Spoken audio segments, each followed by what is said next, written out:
How much time do I have after the Superbike race? Back to back. World race? Back to back. I know, but I mean, is it 2 minutes, 5 minutes?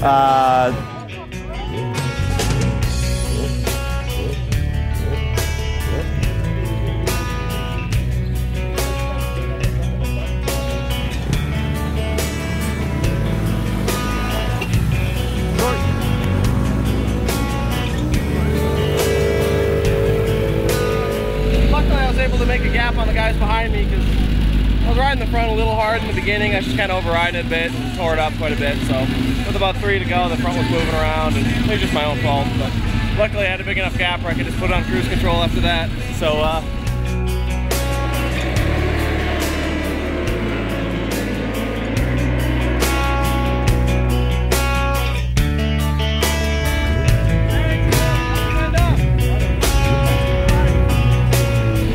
like I said, one more to go. Weekend's almost done. Go ahead and take the mic.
Come on, Scotty. Come on, Scotty.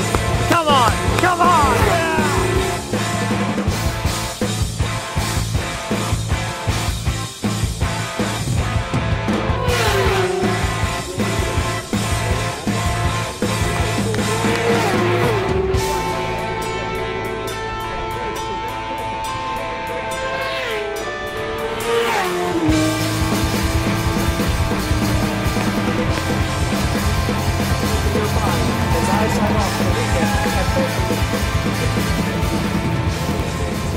Well, Scott, 3 Superbikes races in one day, 2 worlds, 1 American.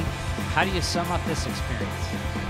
I don't know if there's any way to really sum it up. It's been a lot of fun, to tell you the truth. It's I'm obviously pretty well exhausted. I'm not as bad as I thought I was going to be by today. I kind of figured towards the end of the last World Superbike race I'd be running out of steam pretty good, but I held in there pretty well, and maybe I got a future in endurance racing or something. Who knows?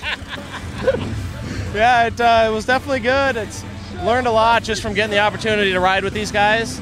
Like we were saying before, these guys are just phenomenal riders. You know, as soon as the light goes out, they're 110% on the gas, and they don't give anybody an inch. It was a lot of fun. They're great riders.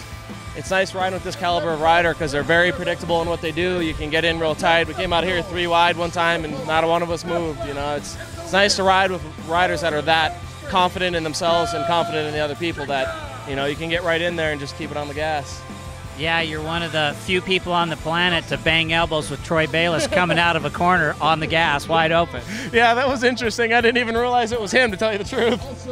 We just came out of there 3 wide, and I'm like, I don't know who's next to me, but I'm not letting him go by. I just stuck it right on the white line on the outside of the track, and like I was telling Aaron, I stuck my elbow out a little bit, not to push on him, but just to give myself enough room so my handlebar wouldn't hit anything, and just stayed on the gas, and the other 2 did the same. Now, when you went by him, you realized it was him. How long were you able to keep him in sight? I kept him in, I was pretty much right on him for about 3 or 4 corners. I kept him in sight for basically a lap, and then after that it was, I could still see him, but he was far enough off where I couldn't use him as a reference point anymore, you know, but I could still see him, but wasn't close enough to be gauging myself off of him at all. I watched him pass some other riders on the front straight, and he was just unbelievably fast. I mean, that Ducati was just pounding out horsepower like nobody's business. Yeah, that thing's a rocket. thing goes by like you're standing still down this front straightaway. I don't know what that thing's making, but it's a lot.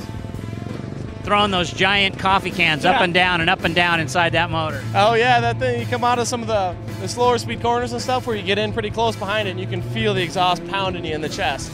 Just do right in the chest. It's pretty crazy. Well, congratulations on a wonderful World Superbike debut, and we look forward to this again next year. Fantastic, I hope so.